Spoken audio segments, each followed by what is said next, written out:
कितना भी पकड़ लो फिसलता ज़रूर है। कितना भी पकड़ लो फिसलता ज़रूर है। ये वक्त है साहब बदलता ज़रूर है। हाय हेलो नमस्कार दोस्तों, आज आपका फिर से स्वागत है आपके अपने YouTube channel Anil R classes में।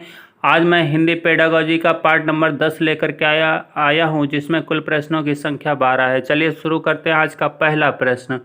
आज का पहला प्रश्न आपके स्क्रीन पर आ चुका है। पहला प्रश्न कह रहा है कि निम्नलिखित में से कौन सा कथन अवधारणा मानचित्र के बारे में सही नहीं है। ऑप्शन नंबर ए, संकल्पना मानचित्र का निर्माण शिक्षकों द्वारा ही किया जाना चाहिए। ऑप्शन नंबर बी, अवधारणा मानचित्र प्रकृति में पदानुक्रमित हैं। ऑप्शन नंबर सी, अवधारणा मानचित्र पूर्व ज्ञान को नए निर्देश से जोड़ने में मदद करता है। ऑप्शन नंबर डी, संकल्पना मानचित्र परस्पर जुड़ी अवधारणाओं और उन्हें जोड़ने वाले लिंग के एक संग्रह का प्रतिनिधित्व करते हैं। जल्दी से कमेंट करना है आपको अपने उत्तर को। तो इसका ऑप्शन नंबर जो है ना, कौन सा सही है?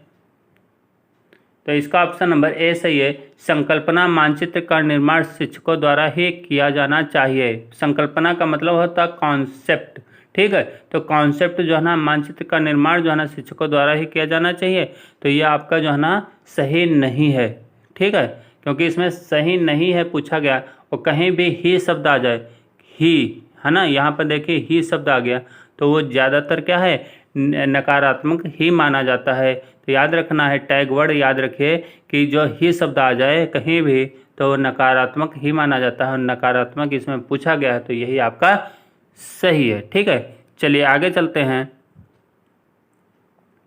अगला प्रश्न कह रहा है, बच्चे भाषा सीखने की क्षमता के साथ पैदा होते हैं, मुख्यतः यह किसका विचार है? ऑप्शन नंबर ए, जीन पियाजे। Option number B, Vygotsky. Option number C, Pavlov. Option number D, Chomsky. जल्दी से कमेंट करना है आपको अपने उत्तर को। तो इसका ऑप्शन नंबर डी सही है, चॉम्स्की। यानी बच्चे भाषा सीखने की क्षमता के साथ पैदा होते हैं, मुख्यतः यह विचार जो है ना चॉम्स्की का है, ठीक है, याद रखेंगे, ठीक है। चलिए आगे चलते हैं। अगला प्रश्न कह रहा है, भाषा सीखने के व्यवहारवादी दृष्टिकोण डैश पर बल देता है। ऑप्शन नंबर ए, अनुकरण। ऑप्शन नंबर बी, भाषा प्रयोग। ऑप्शन नंबर सी, रचनात्मकता। ऑप्शन नंबर डी, अभिव्यक्ति।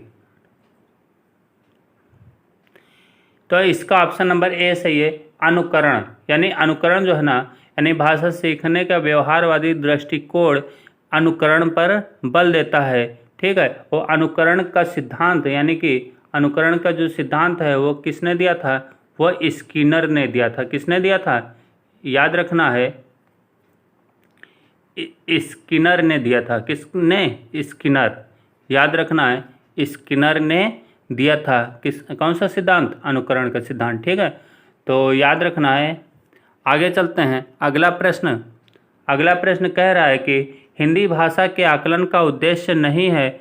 ऑप्शन नंबर ए, भाषा सीखने के संदर्भ में प्रत्येक बच्चे की विशेष आवश्यकता की पहचान करना। ऑप्शन नंबर बी, भाषा सीखने सिखाने की प्रक्रिया को उन्नत बनाना। ऑप्शन नंबर सी, बच्चों की भाषा का त्रुटियों की ही पहचान करना। ऑप्शन नंबर डी, बच्चों की भाषा प्रगति को अभिभावकों और अन्य शिक्षकों को बताना। तो इसका ऑप्शन नंबर सी सही है, बच्चों की भाषा का त्रुटियों की ही पहचान करना। देखिए यहाँ पर फिर एक शब्द आ गया, ही, और यही नकारात्मक। हमने कहा ना, ही कहीं आ जाता है वही नकारात्मक माना जाता है। तो याद रखिए, टैग वर्ड क्या है? ही, और ही कहीं मिल जाए तो वो क्या होगा? नकारात्मक होगा। ही है, केवल है, एकमात्र है, वो हमेशा क्या है? नकारात्मक शब्द होंगे। याद रखना, कौन कौन से? ही, केवल, एकमात्र, ठीक है। इस तरीके के शब्द कहीं भी मिल जाते हैं तो वो नकारात्मक वाक्य कहलाएगा, ठीक। चलिए आगे चलते हैं।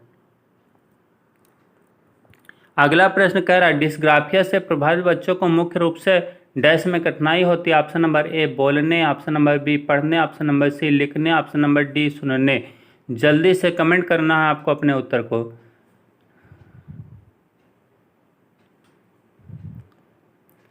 तो इसका ऑप्शन नंबर सी सही है, लिखने से, ठीक है। डिस्ग्राफिया से प्रभावित बच्चों को मुख्य रूप से लिखने में कठिनाई होती है। ये अभी कल के वीडियो में भी ये क्वेश्चन मैंने पूछा था, आज मैंने इसलिए पूछ लिया कि देखते हैं आप लोगों को याद है या नहीं। ठीक है, चलिए आगे चलते हैं, अगला प्रश्न करते हैं। अगला प्रश्न है, डैश भाषा का अति महत्वपूर्ण प्रकार है। ऑप्शन नंबर ए अक्षर ज्ञान, ऑप्शन नंबर बी संप्रेषण, ऑप्शन नंबर सी लेखन, ऑप्शन नंबर डी सुनना। जल्दी से कमेंट करना है आपको अपने उत्तर को। तो इसका ऑप्शन नंबर जो है ना बी सही है, संप्रेषण। संप्रेषण जो है ना भाषा का अति महत्वपूर्ण प्रकार है। संप्रेषण क्या होता है? संप्रेषण का मतलब यह होता है किसी व्यक्ति के समक्ष अपनी भाषा को प्रस्तुत करना। चलिए आगे चलते हैं, अगला प्रश्न।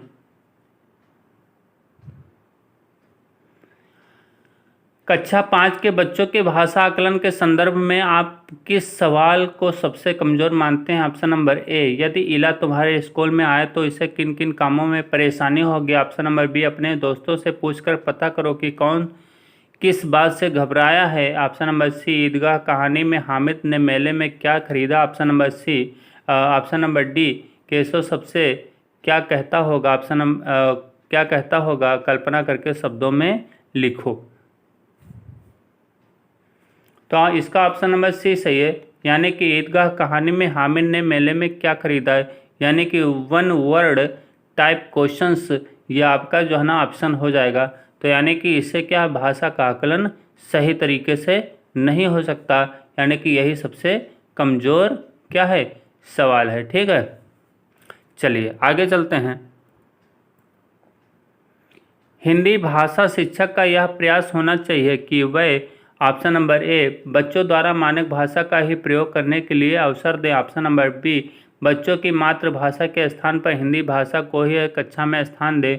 ऑप्शन नंबर सी, बच्चों को शिक्षाप्रद बालक साहित्य पढ़ने के भरपूर अवसर दें। ऑप्शन नंबर डी, बच्चों की भाषा संबंधी सहज रचना शक्ति को बढ़ाने के अवसर दें। जल्दी से कमेंट करना है आपको अपने उत्तर को। तो इसका ऑप्शन नंबर डी सही है। इसका ऑप्शन नंबर कौन सा सही है? डी, बच्चों की भाषा संबंधी सहज रचना शक्ति को बढ़ाने के अवसर दें। अब यहाँ पर देखिए कुछ शब्द हैं, यहाँ पर सहज रचना यानी सहज शब्द है, और अवसर ये क्या है सकारात्मक शब्द हैं।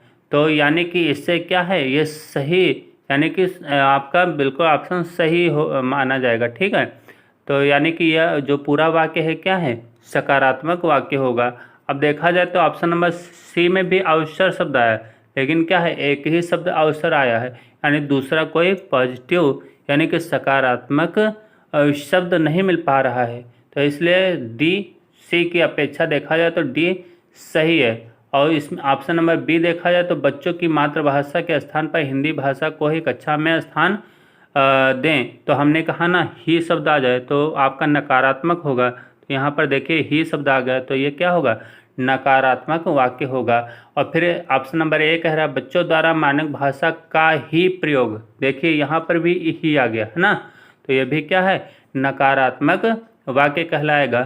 तो इसलिए ऑप्शन नंबर ए भी गलत है, तो ऑप्शन नंबर डी ही सही है। ठीक है, तो आगे चलते हैं। अगला प्रश्न कह रहा है भाषा सिखाने में आप किसे सबसे अधिक महत्वपूर्ण मानते हैं? ऑप्शन नंबर ए सामाजिक अंतःक्रिया, ऑप्शन नंबर बी दृश्य श्रव्य सामग्री, ऑप्शन नंबर सी बाल साहित्य, ऑप्शन नंबर डी संज्ञानात्मक विकास। तो इसका ऑप्शन नंबर ए सही है, यानी कि सामाजिक अंतःक्रिया जो है ना ये क्या है भाषा सीखने सिखाने में क्या है सबसे अधिक महत्वपूर्ण है। ठीक है, चलिए आगे चलते हैं। अगला प्रश्न कह रहा बच्चे बोलचाल की भाषा का अनुभव लेकर विद्यालय आते हैं, इसका निहितार्थ है ऑप्शन नंबर ए बच्चों की बोलचाल की भाषा को सुधारा जाए, ऑप्शन नंबर बी बच्चों की भाषाई अनुभवों का उचित प्रयोग किया जाए, ऑप्शन नंबर सी बच्चों के भाषाई अनुभवों को कक्षा के बाहर रखा जाए, ऑप्शन नंबर डी बच्चों को बोलचाल की भाषा ना सिखाई जाए। इसका ऑप्शन नंबर बी सही है, बच्चों की भाषाई अनुभवों का उचित प्रयोग किया जाए। ठीक है, तो ऑप्शन नंबर बी सही है। चलिए आगे चलते हैं। अगला प्रश्न कह रहा है बहुभाषिक कक्षा में बच्चों की भाषाएं ऑप्शन नंबर ए शिक्षक के लिए बेहद जटिल चुनौती हैं, ऑप्शन नंबर बी आकलन की प्रक्रिया को बाधित करती हैं, ऑप्शन नंबर सी भाषा सीखने की प्रक्रिया को बाधित करते हैं, ऑप्शन नंबर डी संसाधन के रूप में कार्य कर सकती हैं। बहुभाषिक कक्षा यदि समझ में नहीं आ रहा तो मैं बताता हूँ। बहुभाषिक कक्षा वह कक्षा जिसमें एक ही कक्षा में जो जितने बच्चे बैठते हैं, जैसे मान के चलो 8, 10 या 20 जो भी बच्चे हैं, तो अधिकतर भिन्न भिन्न भाषाओं वाले क्षेत्रों के जो बच्चे बैठते हैं तो उन्हें हम क्या कहते हैं, बहुभाषिक कक्षा।